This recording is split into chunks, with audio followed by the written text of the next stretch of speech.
y vamos a romper maldiciones todos, ¿de acuerdo? Contentos, alegres, felices, porque es una noche o madrugada o día de victoria según el país donde nos veas. Salmo 109, no vamos a leer todo el Salmo, solamente vamos a leer el verso 17 y el verso 18. Cuando uno nace para Yahshua HaMashiach, es decir, uno ya se arrepintió, se apartó de los pecados, confiesa uno que Yahshua HaMashiach es el Señor y nos sometemos al señorío de Yahshua HaMashiach guardando su bendita Torah porque le amamos, Juan 14:15, si me amáis, guardad mis mandamientos, entonces se vuelve uno libre, se rompen cadenas del diablo. ¡Aleluya! Entonces, Salmo 109, verso 17, dice así, todos, amó la maldición y ésta le sobrevino y no quiso la bendición y ella se alejó de él. 18. Se vistió de maldición como de su vestido y entró como agua en sus entrañas y como aceite en sus huesos. Pero ese aceite no se refiere a algo bueno.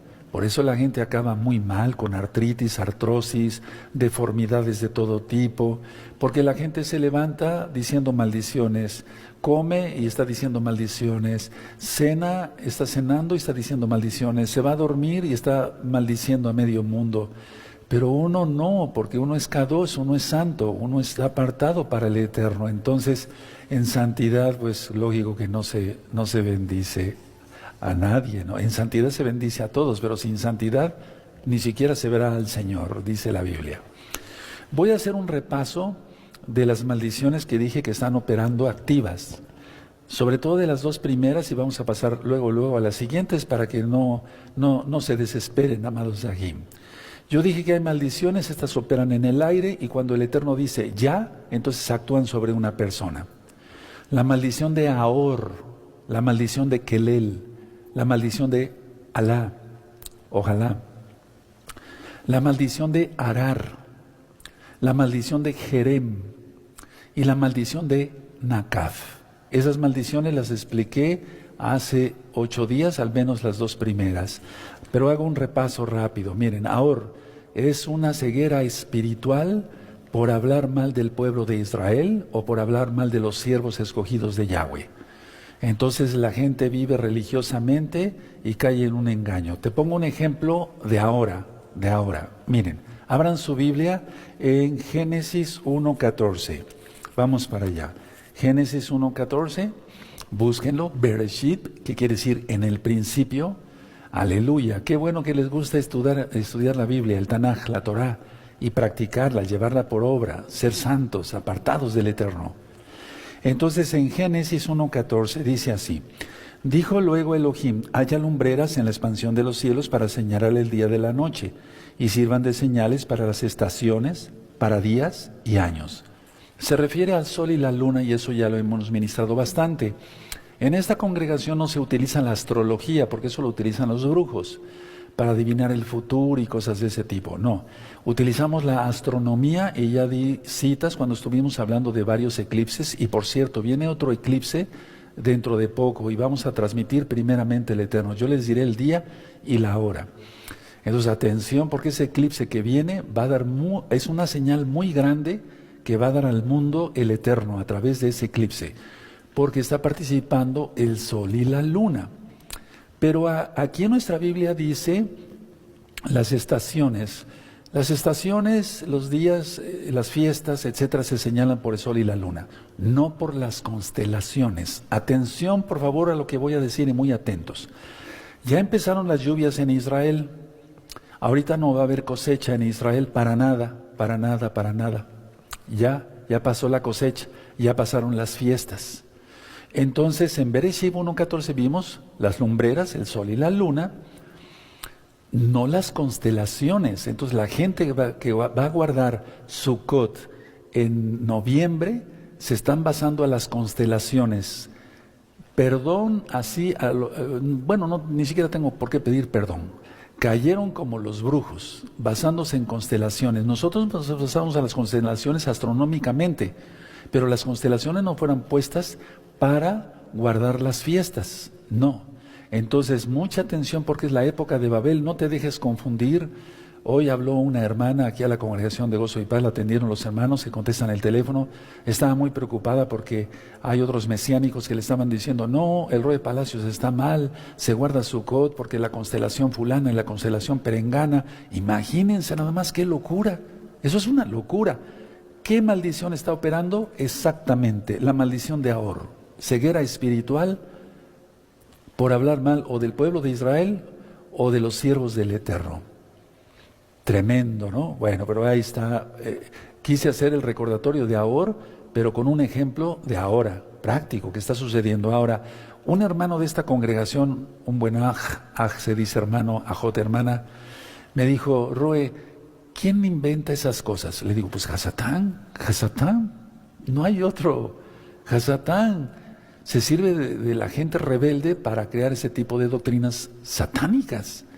Porque es totalmente sacarlos de la verdad. Pero tú permanece en Yahshua, no te dejes engañar. Paso a la siguiente maldición, Kelel. Yo dije que Kelel es una maldición que en la gente no prospera, o sea, no pierde su rumbo, pierde poder, cambia drásticamente de dirección. Y decía yo que Kelel se desató, por eso se desató el diluvio, porque la gente estaba totalmente corrupta. Dice en el Tanaj, en Bereshit, en Génesis 6, que había una corrupción total. Shahat, que era trampa, dañar, estafar, robar, destruir o defraudar, matar, etcétera, etcétera, etcétera. Y en esta maldición de que él decía yo que opera Hamás. Hamás, ¿qué quiere decir? ¿Te acuerdas de Hamás? El grupo terrorista que siempre está molestando a Israel. Ahorcar, jamás quiere decir ahorcar, tomar por el cuello. Y puse de ejemplo Mateo 18, aquel hombre que no quiso perdonar, le había perdonado el rey, que se refiere a Yahweh, bendito Yahshua Mashiach, su deuda, sus pecados se los había perdonado, pero él no podía perdonar una deuda pequeña. Por eso se ha hecho tanto hincapié que el que no perdone, dice la Biblia, no será perdonado. Entonces vamos a ver Hebreos 12, 15, vamos a retomar el tema de hace 8 días, del sábado, de Shabbat. Hebreos 12, por favor, vamos a abrirnos al Tanaj. 12, con ánimo, con fuerza, 12, 15. El 12, 14 es muy importante de Hebreos, es una carta dedicada a los judíos, a los hebreos, a los israelitas, aleluya. Así como a los romanos, a los corintios, etcétera, pero en este caso a los hebreos. Dice Hebreos 12, vamos a leer el 14. Seguid la paz con todos y la santidad sin la cual nadie verá al Adón. Entonces hay que estar en paz con todos, porque si no, ¿cómo? Con el Adón sí, con los demás no, ¿cómo es eso? Luego dice 15, mirad bien, no sé que alguno deje de alcanzar la gracia de Yahweh, ¿de acuerdo? Que brotando alguna raíz de amargura os estorbe y por ella muchos sean contaminados. Y te pongo un ejemplo, muchos predican por envidia. Eso dice Rav Shaul, dice Pablo. Entonces se predica por envidia, no se sabe de la Biblia, no se dominan los versos, no se vive en santidad, no se da testimonio, etcétera, etcétera, etcétera, etcétera, etcétera. Por los frutos los conoceréis.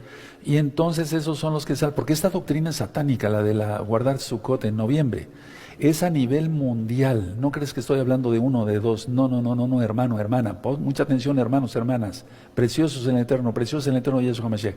Es una doctrina satánica a nivel mundial.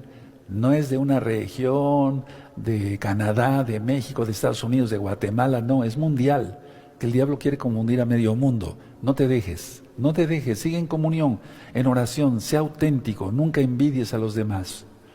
Bendito es el abacados. Entonces vamos rápido a Mateo 5, por favor, vamos a Mateo 5, y en breve vamos a hacer oración para romper maldiciones, pero vamos a ver maldiciones bien tremendas todavía. Faltan varias. Entonces, en Mateo 5, verso 38, por favor. Mateo 5, verso 38. Sí, aleluya. Dice así, Mateo 5, verso 38. Dice, oísteis que fue dicho ojo por ojo y diente por diente. Eso es en cuanto a pagar el costo del diente y del ojo. No que si a alguien se le sacaba un ojo, también el otro tenía que sacarle el ojo al otro. Se ha malentendido la bendita Torah. O lo que dice nuestro Adón Yahshua HaMashiach, verso 39. Pero yo os digo, no resistas al que es malo, antes a cualquiera que te hiera en la mejilla derecha, vuélvele también la otra. Está hablando de total sumisión al Eterno y humildad. Ahora vamos a ver Mateo 5:44. Pero yo os digo, Mateo 5:44, pero yo os digo, amad a vuestros enemigos, bendecid a los que os maldicen, haced bien a los que os aborrecen y orad por los que os ultrajan y os persiguen. Aleluya. Entonces yo te decía, no hay que maldecir a nadie, al menos yo no nací para brujo, tú tampoco. Por algo el Eterno nos rescató, bendito es el abacados. Paso a la siguiente maldición. Maldición de Jalá. Esta maldición de Jalá es H-A-L-A, es muy destructiva, hermanos, hermanas. Uno, hay confusión mental. La gente se autocompadece, cae en depresión y puede caer en una esquizofrenia. Y lo digo con todo cariño y respeto porque soy médico y también estudié psiquiatría y veo muchos pacientes así. Pero aquí en este tipo de maldición de Jalá entran todos los que son los homosexuales, lesbianas, transgéneros, transvestis, etcétera, etcétera, etcétera, etcétera. Ahora vamos a Isaías capítulo 24. Yo les ponía un ejemplo antes de que se me olvide, sí, porque estuvieron preguntando, ¿qué pasó, Roe, con ese señor? Ese señor que les decía yo que era normal y empezó de repente a desear a los varones. Pues, ¿cómo? ¿Qué es eso? Pero siempre hay una causa que la activa, o sea, la maldición nunca vendrá sin causa, Proverbios 26, verso 2. Entonces,